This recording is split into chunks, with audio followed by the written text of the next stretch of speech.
Here's another question. What is the significance and benefit of chanting the names of Mother and the 1,008 names of the Divine Mother? Is this for tapas? Why does Mother ask her children to do them?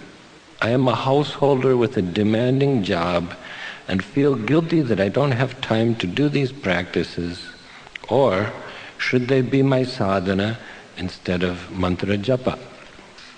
So, as many of you may be aware of, there's a book now, just made available last week. It's the 1,000 Names of the Divine Mother, which is the names plus a commentary on the names.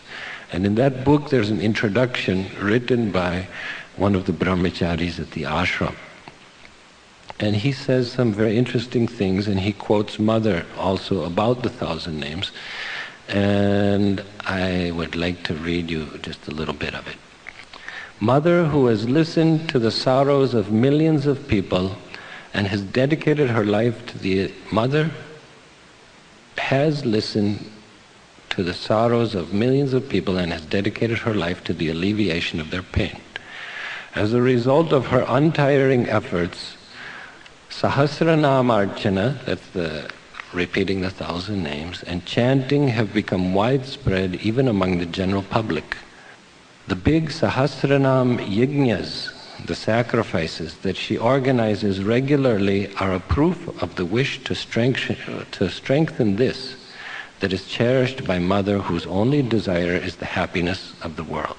So this is one thing that Mother's doing all over the world, particularly in India, is this chanting of the 1,000 names in unison, in big groups, thousands of people chanting it sometimes 5 times a day. And if you ask those people who have attended that, it gives a tremendous effect. You really feel some divine presence.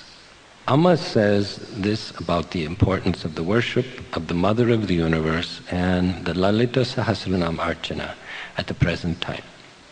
In the present age, the instincts of the heart and the motherly instinct have been lost from people. Motherhood is the symbol of love, compassion, forbearance, patience. Feminine qualities like compassion and love should become stronger in men, and masculine qualities like steadiness and courage should grow in women. Rapid progress will then become possible in both worldly and spiritual life. The worship of the Divine Mother is ideal for enhancing these good qualities. Worship using Lalita Sahasranam is of utmost value for the prosperity of the family and for peace in the world. There will never be shortage of food or clothing in the home where Lalita Sahasranam is chanted. In olden days, gurus, when giving mantras of Krishna or Vishnu to their disciples, usually instructed them to do archana with Lalita Sahasranam as well. That was so that even though the disciples were renunciates, Divine Mother would take care of them through the grace of the 1,000 names. Those were Mother's words. The best time for chanting the Sahasranam is in the morning, right after a bath. While daily practice is the best, certain special days are prescribed for those who cannot do it daily. Days like the 1st of the month, the 9th and the 14th lunar days, full moon days, Fridays, birthdays, and times of eclipse. So if you can't do it every day, at least do it on these special days of the month. Chanting the Sahasranam is a special practice that strengthens devotion and can be followed by everyone, man or woman, young or old, at any time. You may wonder how a young person could chant 1,000 names. There's so many names. Well, there's one young boy that comes here.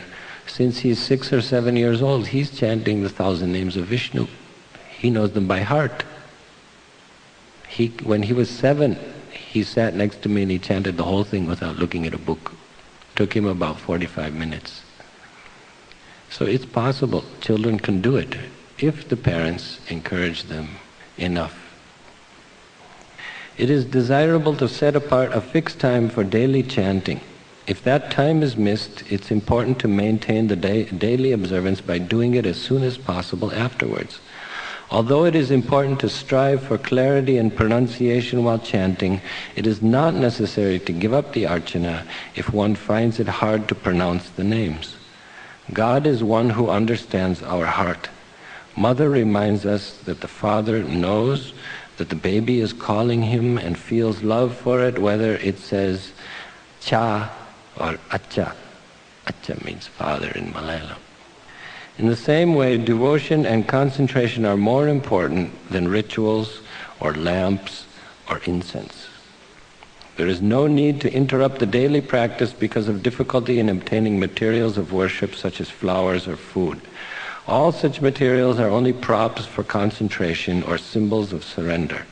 Purity of heart and one-pointedness of mind are most important. That is why Mother says that Manasa Puja, mental puja, is the most exalted form of worship. So what is Manasa Puja? You might have heard Mother before Devi Bhava.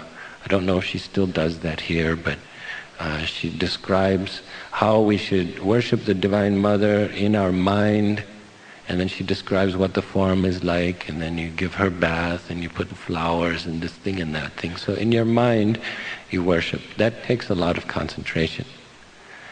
And it's very difficult to do for many people, and that's why the external worship is recommended, so that you develop that concentration, and then you shouldn't stop there, you should go to the inner worship, which is the Manasa Puja. Even though many different benefits are indicated to accrue from the Sahasranam, it is best to do the worship just for obtaining the love of God, for jnana, wisdom, and vairagya, passion. Worship with no desire for results will actually bring an end to the struggles arising from karma and result in all desirable benefits. So many people do archana, sahasranam, or puja to satisfy their desires, that God should bless them with the satisfaction of their desires, which is okay. It'll happen. But what Mother recommends is forget about that. When you're doing puja or archana, do it for chitta suddhi, means purity of mind. If you have a pure mind, that means that bhakti, jnana, vairagya, devotion, wisdom and dispassion will dawn in your mind, and that'll be the end of all suffering. Then you'll be in the ocean of bliss. If you do like that, then in addition to that, your other desires will be satisfied. You'll get both things instead of just the satisfaction of your desires. You know the story of one goddess, not with a capital G, a small g. In fact, I think it's from Roman mythology. There was a goddess named Atalanta. So Mother gives the example of milk. She says that if you have the milk, then you've got everything that's in the milk. If you've got the milk, then you've got the yogurt, you've got the butter, the ghee, and the milk. But if you have only the yogurt, you're not going to get the milk. Or if you have only the butter, you don't get the milk or the yogurt. So if you have milk, you have everything. So if you get the grace of Devi, or the grace of God, then you'll have everything else also. Christ puts it a different way. If you seek the kingdom of heaven, then everything will be added to you. It's the same exact meaning. If you seek God, then everything else will be taken care of. Don't worry about it. But if you seek lesser things through God, you won't get God for a long time. The Mother of the universe, who is full of love for those who take refuge in her, will never forsake anyone coming to her with unwavering devotion. What higher good fortune is there than being able to be the object of the kindness of the Mother, whose heart is always melting with compassion, and to enjoy the nectar of her motherly love as an innocent child in her lap? So this is the part of the introduction to the Sahasranam book.